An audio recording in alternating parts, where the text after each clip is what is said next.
This is Michael King. Today we're going to talk about preferred and common shares, and we're going to discuss what is equity. In Booth, Cleary, and Rikita, this is section 7.1 and 7.2 from Chapter 7 and section 19.3 from Chapter 19. So we're going to be talking about what is called shareholders' equity on the company's balance sheet. Notice that on the company's balance sheet, it will be recorded at its book value, and there may be multiple different categories, such as paid-in capital, common stock, treasury shares, and others which will be included as accounting entries for equity. Don't be confused. These are different ways that accountants record the value of common equity as well as preferred shares, and later we're going to be looking at how the market values it. So let's take a look at the different forms of shareholders' equity, of which there are three. The most common is common shares. It may be called common stock, and the key thing to know is that common shares or common stock represents your ownership in the firm. You have a proportional ownership based on how many shares you own. If the firm has 100 shares, you have one, you own 1%. Typically, your common share would come with the right to vote, but that is not always the case. The other major form of shareholders' equity is preferred shares, which could also be called preferred stock or simply preferred. The name preferred means that you have a preferred claim on any dividends that are paid out by the company. In exchange for this prior claim on dividends, you do not generally have a vote. The final category is called non-controlling interest and used to be called minority interest. This category is a form of equity that represents any assets that are consolidated at 100% where you do not own 100% of the assets. In order to consolidate, you have to own more than 50% of the assets, but you still show as if you own 100% on your balance sheet. The portion of the assets that you do not own, which could be owned by another company, another investor, would be called non-controlling interest, and it is shown on the right-hand side of the balance sheet as an entry called non-controlling interest. So let's take a look at RBC, Royal Bank of Canada's 2020 annual report. You can see they have equity at the bottom on the right-hand side of their balance sheet, totaling 86 trillion. Notice that there is preferred shares worth 6 trillion. They have common equity, which here is shown as common shares, retained earnings, and other components of equity. And they have non-controlling interest, very small amount. Okay, just remember that these are the book values, which means they're their historical values as recorded by accountants. And as financial analysts, we're generally going to be looking at their market values. We use the financial statements as an input, but remember, financial statements are backward-looking. The market is forward-looking. One thing to know is that there is a relationship between risk and return for different forms of securities issued by a company. Debt, which has the lowest risk, is paid out before equity. It has the highest claim on the assets in the event of bankruptcy. Common shares, however, or common equity, are called the residual claimants because they are paid out last after all the creditors and after the other forms of equity, which is preferred shares. So common shares have the highest risk, and therefore we would expect to have the highest return. Preferred shares are higher in risk than debt, but lower in risk than common equity.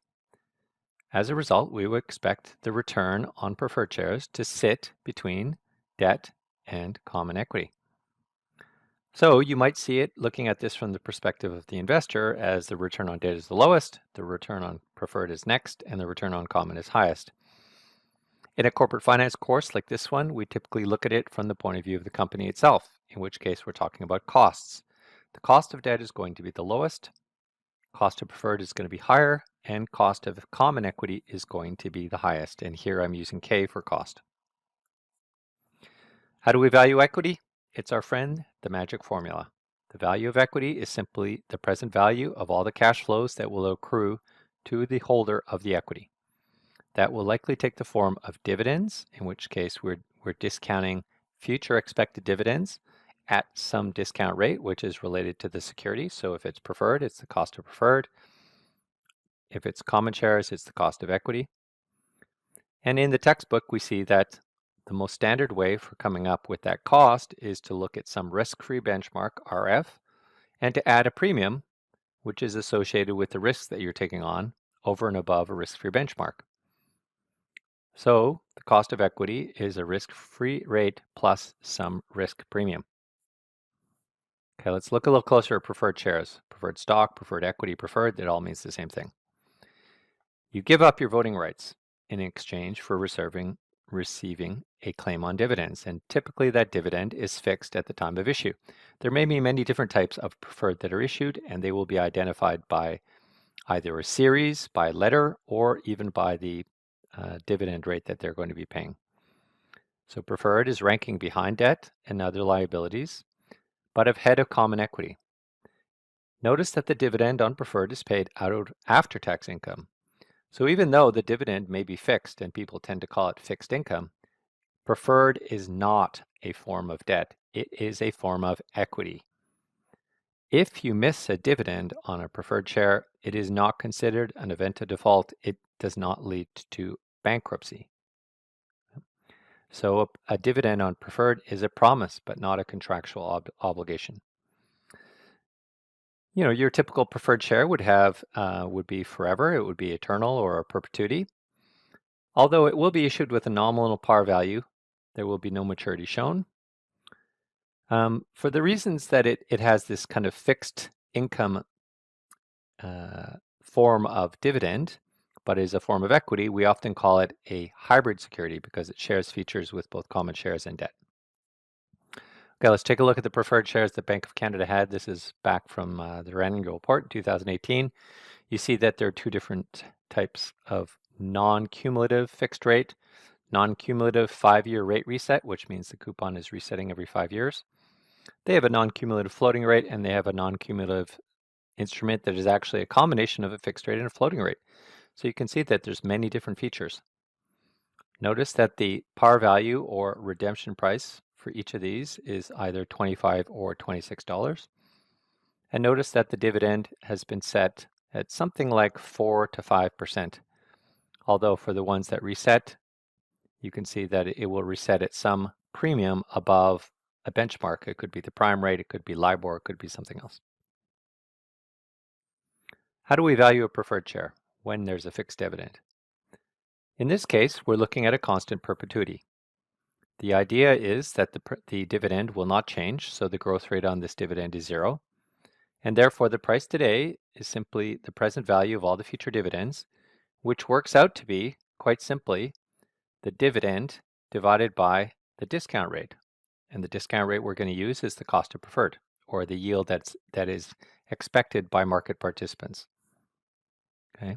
This is simply a simplification of a multi-period discounting problem, where you can see that the dividend will be in each period, but the discount rates will be increasing. This actually simplifies to this formula at the bottom, the constant dividend formula, the constant perpetuity formula. So let's look at an example. What would happen if you bought a preferred share and it has an annual dividend that's fixed at $10 per share, and your discount rate or expected cost of preferred is 5%?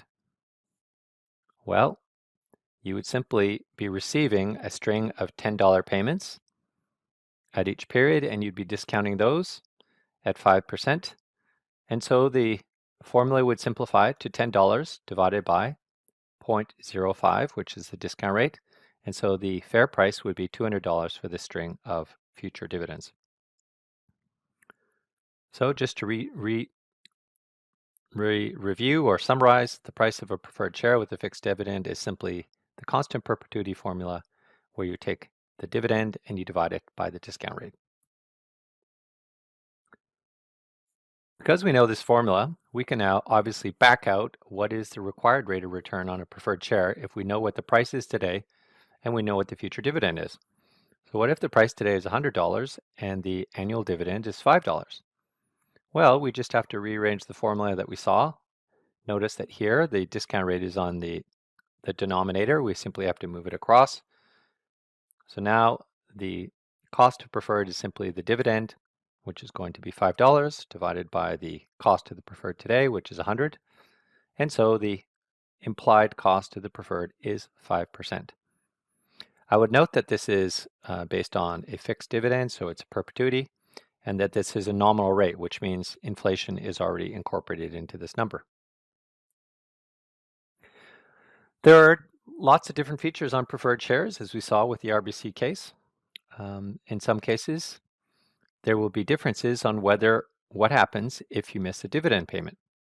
Even though it's not considered an event of bankruptcy, there may be a promise, and the promise may be that once dividends are paid in the future, any missed dividends have to be repaid, and that would be called cumulative preferred. Any missed dividends have to be paid before you can pay dividends to the other class of equity known as common shares. But be careful, if it's non-cumulative preferred, they can miss dividends and they're forgotten. You will never receive them. Sometimes, actually, if you miss the dividend for long enough, the shares may actually have voting rights, similar to common shares, but that would be only after missing the dividends, and it would have to be specified in the contract that goes with this specific series of preferred shares. Okay, so there's lots of different ways, lots of different features that you can see for setting preferred shares. Straight preferred, which is what we're talking about, retractable, where the investor can sell it back to the issuer, typically after 5 years.